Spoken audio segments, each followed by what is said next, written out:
నిజమైన దేశభక్తులు ఎవరో తెలుసా? నిజంగా నువ్వు దేశాన్ని ప్రేమిస్తే నీ సహోదరుని ప్రేమిస్తావు, నీ తల్లిదండ్రులను ప్రేమిస్తావు, నీ పక్కింటి వారిని ప్రేమిస్తావు, నీ పొరుగు వారిని ప్రేమిస్తావు, నీ దేశంలో ఉన్న ప్రజలందరినీ నువ్వు ప్రేమిస్తావు. చూసే చూపులో తేడా ఉంటుంది, మాట్లాడే మాటల్లో తేడా ఉంటుంది. నిజంగా దేశభక్తి నీలో ఉంటే అన్యాయాలు ఎందుకు జరుగుతున్నాయి, అక్రమాలు ఎందుకు జరుగుతున్నాయి? చిన్న పిల్లలపై అష్టదరిద్రులు రాక్షస హృదయం కలిగిన వారు చిన్న పసికందులను కూడా వదలడం లేదండి, వదలడం లేదు. పాడు చేస్తున్నారు. కానీ దేవుడు ఏ ఒక్కరిని కూడా విడిచిపెట్టడు.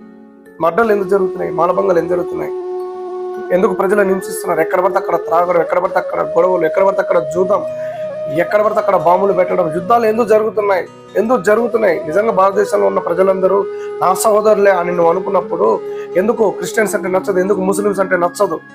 భారతదేశం అంటే అన్ని రకాల జాతుల, కులాల, మతాల ప్రజల సమ్మేళనమే కదా. ఎందుకు? మనిషి మారాలి, మార్పు చెందాలి.